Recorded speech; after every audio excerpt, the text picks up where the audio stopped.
¿Cuántos han visto a alguien trotando a las 4 de la mañana? Bueno, este es uno que trota a esa hora. Bueno, trotaba, ya hace rato como que no lo hace. Claro, tú tienes disciplina para dormir. ¿Cuántos creen que todo el que trota a las 4 de la mañana es disciplinado?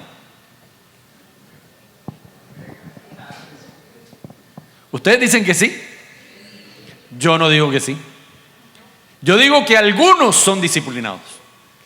Porque es que la disciplina significa hacer lo que tienes que hacer cuando no lo quieres hacer.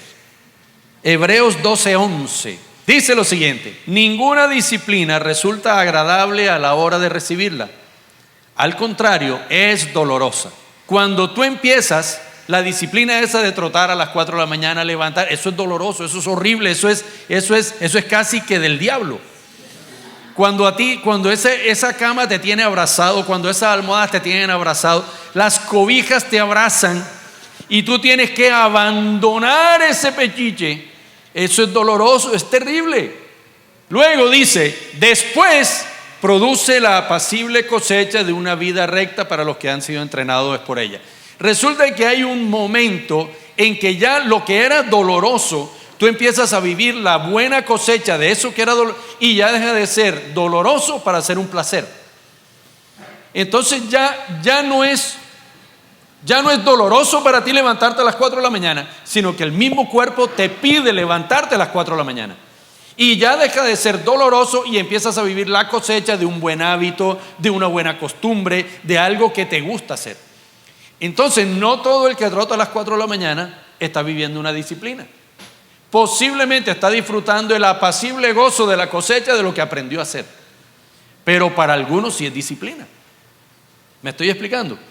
Entonces, ¿qué es disciplina? Es una virtud moral asociada a la capacidad para llevar una vida ordenada en concordancia con nuestros principios, deberes, objetivos y necesidades, y en observancia de las normas de comportamiento social. Eso es, en resumen, lo que es la disciplina a nivel humano, a nivel natural. Pasamos normalmente también de extremos a extremos. Saltamos de indisciplina a disciplina rigurosa. Somos unos, ¿cómo diría yo?, inconstantes en muchas veces en lo que queremos hacer. Y siempre andamos en las luchas de las correcciones. ¿Cuántos son papás aquí? ¿Cuántos se han agotado de exhortar a sus hijos? ¿Cuántos se han desesperado que dicen: Dios mío, dame fuerzas para no matarlo? No, más bien tú dices: quítame las fuerzas para no matarlo. Tú quisieras de pronto, es que ya le va a dar tan duro que preferiría no tener fuerza para pegarle y que no hacerle daño, pero uno dice: quítame la fuerza para no matarlo. Pero nos hemos sentado realmente a pensar en el reto que es no solo recibir disciplina, sino disciplinar a otro. ¿Cuántos se han sentado a pensar en eso? Dios te disciplina, pero ¿con qué sabiduría y con qué contexto y con qué concepto tú y yo disciplinamos a otros? Ahí hay una gran diferencia, ¿sí o no? Vamos a hablar de dos definiciones. La definición, ya hablamos de la disciplina, ahora vamos a hablar del castigo. ¿A cuánto le gusta el castigo?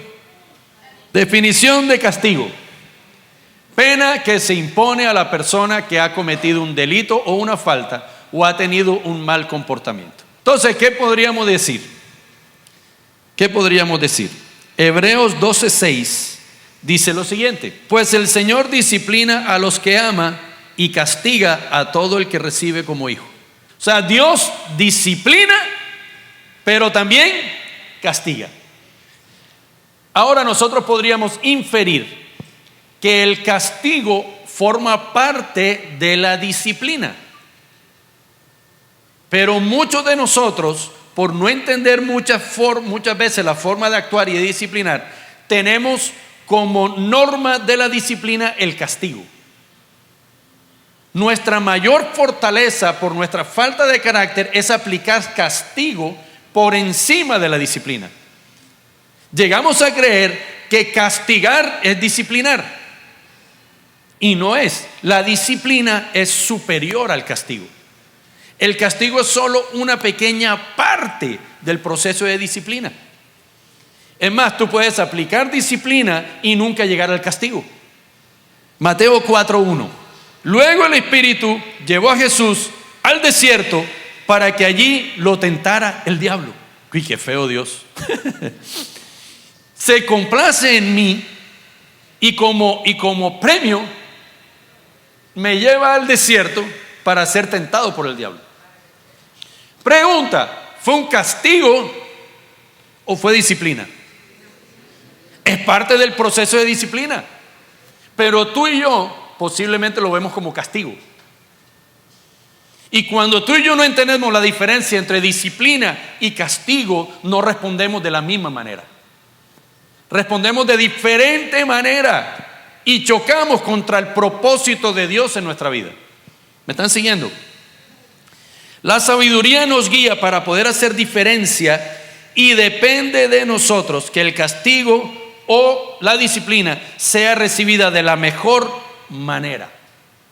¿Estamos? La disciplina, escúchame, la disciplina es el proceso. El castigo son simplemente puntos dentro del proceso. La disciplina anticipa todas las situaciones que puedan ocurrir en un proceso. El castigo son puntos de corrección para volverte a meter dentro de la disciplina. ¿Estamos? Entonces la disciplina se anticipa a la situación y establece un plan de acción y tienes que confiar en la sabiduría para mantenerte en ese plan.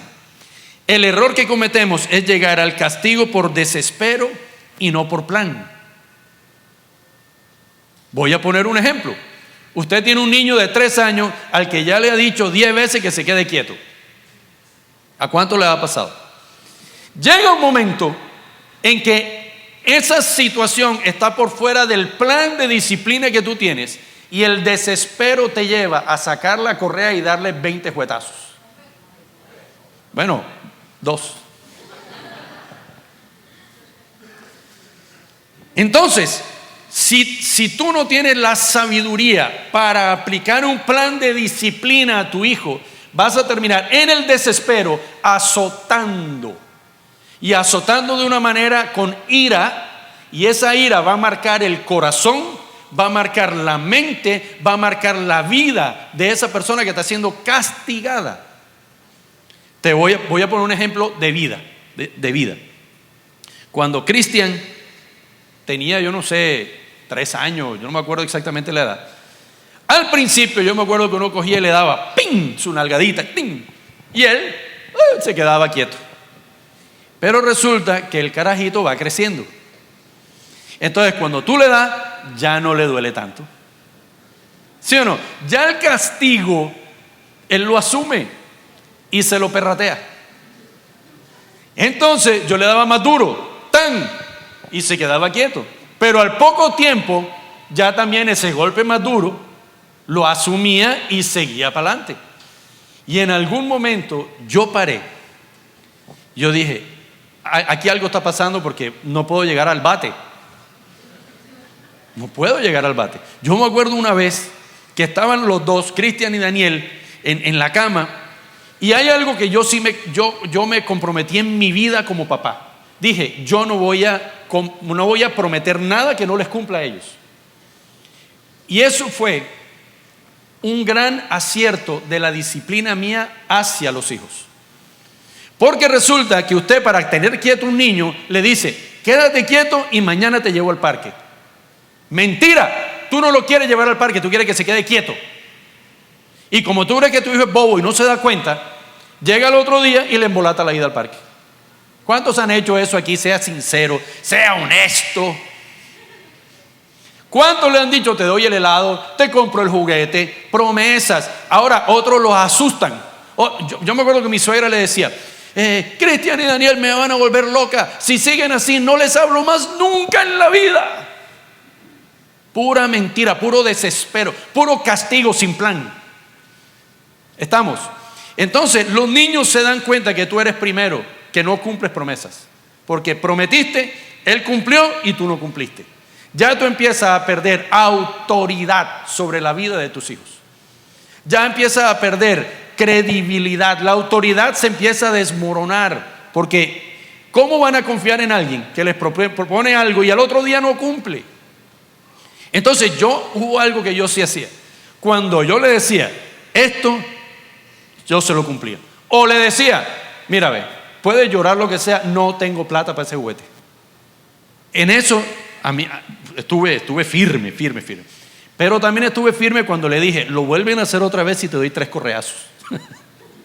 Entonces yo me acuerdo que estaban brincando en esa cama, y nosotros yo ya no sabía qué hacer, y le dije, hey, la próxima vez me quito la correa.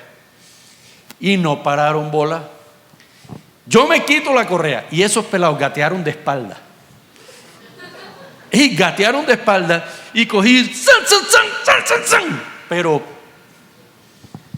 yo me tragué así el dolor. Lo hice porque me había comprometido a hacerlo. Y salí de ahí, yo soy llorón, y me fui al otro cuarto y me puse a llorar. Oye, me dolió más a mí. Ellos se quedaron quietos, y listo. Entre comillas se solucionó, pero yo estaba agrandando el problema. La solución de 5 minutos, lo que estaba era empeorando la situación. Y entonces yo después me senté a pensar, bueno, ¿y yo hasta dónde voy a llegar? O sea, entonces la violencia va a ser mi forma de disciplina. No puede ser. No puede ser que yo, un adulto, no tenga una forma, que mi mente no tenga mayor capacidad que la de mi hijo para tener paciencia y tener una inteligencia y una sabiduría sobre él. Entonces, adivine qué hice. Me propuse a tener una batalla de paciencia, de cordura sobre la vida de mis hijos. Y me vestí de paciencia como usted no se imagina, y dije, nunca más le voy a pegar. Voy a soportar la pataleta, así dure 5 horas. Y empecé con un plan. Tenía un plan, tenía un objetivo, tenía una meta. Y la meta era, tú eres más fuerte que ese carajito. Y eso arrancaba, sobre todo Cristian. Cristian hacía unas pataletas, pero eso parecía el hombre increíble. Eso hacía, y arrancaba a correr. Entonces yo lo que hacía, yo lo cargaba y me encerraba con él en el cuarto, cerraba la puerta y me ponía en la puerta. Y yo con ganas de meterle su patada. Él gritaba y se bajaba de la cama a tratar de salir, y yo lo cogía y lo tiraba en la cama. Y lo cogía y lo tiraba en la cama. Ese proceso, no le voy a mentir, podía durar 45 minutos, 1 hora. 45 minutos, 1 hora. Ya entre la cama y la avenida cada vez se demoraba más porque ya estaba agotado, fundido. Entonces yo lo cogía y lo ponía en la cama. Y yo, con ganas de gritarle, pues yo le decía, hijo, no me voy a cansar. El que se canse primero. Llegaba un momento de tal cansancio de Cristian que yo lo ponía en la cama hasta que se quedaba dormido, porque él se reposaba como para coger fuerza. ¿Qué sucedió? Esa batalla duró 2 semanas. 2 semanas. Pero cada vez las batallas fueron menores. Y él aprendió que la manipulación no podía conmigo. Y se dio cuenta que la pataleta, él era el único que perdía. Porque creemos que ellos hacen pataleta por ganas de hacer pataleta. No, ellos hacen pataleta porque son más vivos que tú. Ellos hacen pataleta porque sabes que tú te desesperas y le das lo que ellos quieren. Cuando ellos se dan cuenta que no lo logran, ¿ya para qué hacen pataleta? A las 2 semanas, 3 semanas, Cristian, no se puede. Bueno, papi, está bien. Se acabó la pataleta y nunca más un golpe. Pero ¿qué pasaba? Había un plan. Ya era cristiano, gracias a Dios, y me revestí de sabiduría, de paciencia, de oración. Yo decía, Dios mío, dame fuerza, amén, gloria a Dios, el Espíritu de Jehová está conmigo. Y se pudo disciplinar. ¿Y qué pasó? El mono Daniel, que era más pequeño, veía. Entonces el mono nunca hizo pataleta. No hizo, porque se dio cuenta que tenía un papá que cumplía lo que prometía. Amén. Y esa disciplina, hoy puedo ver muchachos de 23 y 20 años, puedo ver dos muchachos en los que yo me puedo complacer por la disciplina que hay en ellos. Cuando nos desesperamos y castigamos desde un corazón que no aguanta más, lo que hacemos es dañar la vida de las personas. Porque el tono en el que decimos las cosas son supremamente hirientes. Amén.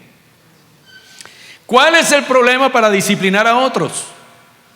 Que tú eres el primero que tiene que tener disciplina. Porque la disciplina que tú quieres ejercer forma parte de un plan. Y tú tienes que estar amarrado al plan para no salirte de él y no terminar en el desespero. Así es, Proverbios 22:6. Dirige a tus hijos por el camino correcto y cuando sean mayores no lo abandonarán. En el proceso tú tienes que tener unos versículos que te sustenten la paciencia, que te sustenten el creer que lo que estás haciendo va a traerte buen fruto. Tienes que buscar las promesas bíblicas que sustenten eso. Por ejemplo, este versículo me dice, si yo me mantengo disciplinado, enseñándole el camino correcto, no abandonarán el camino correcto. Yo tengo que mantenerme ahí. Proverbios 29:15. Disciplinar a un niño produce sabiduría. ¡Wow! Cuando tú disciplinas, ¿qué le estás enseñando al niño? Cuando castigas por fuera de la disciplina, ¿qué le estás enseñando? Que eres un tonto desesperado. Pero cuando es parte de un plan y no hay exasperación y no hay así, hay sabiduría, produce sabiduría. Pero un hijo sin disciplina avergüenza a su madre. Caramba, tremendo. Ahora, ¿será que tenemos ejemplos de esto en la Biblia? Creo que tenemos dos ejemplos tremendos. Vamos a ellos. Éxodo 15, 22, 24. Dice, entonces Moisés guió al pueblo de Israel lejos del Mar Rojo y se internaron en el desierto de Shur. Viajaron por este desierto durante 3 días sin encontrar ¿qué? Agua. Cuando llegaron al oasis de Mara, no pudieron beber el agua porque era demasiado amarga. Por eso llamaron al lugar Mara, que significa amarga. Entonces la gente se quejó y se puso en contra de Moisés. ¿Qué vamos a beber? Reclamaron. Y empezaron a despotricar contra Moisés. Vámonos al versículo entonces de Jesús. Mateo 4:1-4. Miremos la diferencia. ¿Cuántos días caminó el pueblo de Israel en el desierto? 3 sin agua. Encontraron agua y cuando quisieron beber estaba amarga. Y se quejaron, qué porquería, y nos hubieran dejado en Egipto. En Egipto por lo menos teníamos comida, teníamos los 3 golpes diarios. Es más, habían sepulcros, escucha, habían sepulcros donde nos enterraran. Aquí nos van a meter eso en unas fosas comunes en medio del desierto. Eso decía el pueblo. Dice, luego el Espíritu llevó a Jesús al desierto para que allí lo tentara el diablo. La disciplina tenía un porqué, para que allí lo tentara el diablo. Durante 40 días y 40 noches ayunó y después tuvo mucha hambre. ¿Cuánto tiempo duró? 40 días. ¿Y el pueblo de Israel? 3 días. Después nosotros creemos que la tentación del diablo fue durante los 40 días. Fue después de los 40 días. O sea, cuando el tipo ya está que se muere, viene la tentación del diablo. Era una formación del carácter de Dios para la vida de Jesús, que trae un fruto agradable. ¿Cuál es el fruto agradable que trajo esa formación de carácter de Jesús? Diga, yo. Levante la mano y diga, yo. Oiga, 2019 años después, usted es fruto agradable por la formación de Jesús durante 40 días en el desierto. Esos 40 días fueron la clave para forjar a Jesús. Cuando viene el diablo, dice, en ese tiempo el diablo se le acercó y dijo: si eres el Hijo de Dios, di a estas piedras que se conviertan en pan. ¿Y con qué le contestó Jesús? Con palabra. No, las escrituras dicen, la gente no vive solo de pan. ¿Cuánto tiempo cree usted? ¿Qué distancia había entre Egipto y la tierra prometida? ¿Cuántos saben? 400 kilómetros. 400 kilómetros era la distancia entre Egipto y la tierra prometida. Algunos dicen que podían durar 3 días para llegar. Otros dicen que hasta 40 días para llegar. Pero al pueblo de Israel le tomó ¿cuánto? 40 años para llegar. Lo que podía ser 3 días se convirtió en 40 años. Simplemente porque ellos no supieron diferenciar disciplina con castigo. Jesús reconoció que estaba en un proceso de disciplina. Él reconoció que no era un castigo para su vida. De pronto tú estás en una situación difícil y no has entendido. Llevas 20 años metido en un rollo que podía ser de 6 meses. Pero como estás peleando contra la disciplina porque te crees castigado, estás peleando contra el mismo propósito de Dios en tu vida. Jesús ha podido durar, es más, ha podido morir en el desierto si Él no entiende que era un proceso de disciplina. O hubiera desfallecido y hubiera cedido a la tentación del diablo, y tú y yo estaríamos perdidos esperando todavía al Mesías. ¿Me estoy explicando? La disciplina es una bendición. Si nosotros reconocemos la disciplina de Dios en nuestra vida, no vamos a tener castigo. Jesús no vivió castigo, vivió procesos de disciplina, pero terminó su carrera en solo 3 años. Subió glorificado, su cuerpo subió al cielo, sus discípulos lo vieron ascender al cielo. Y yo le doy gracias porque Él no confundió disciplina con castigo.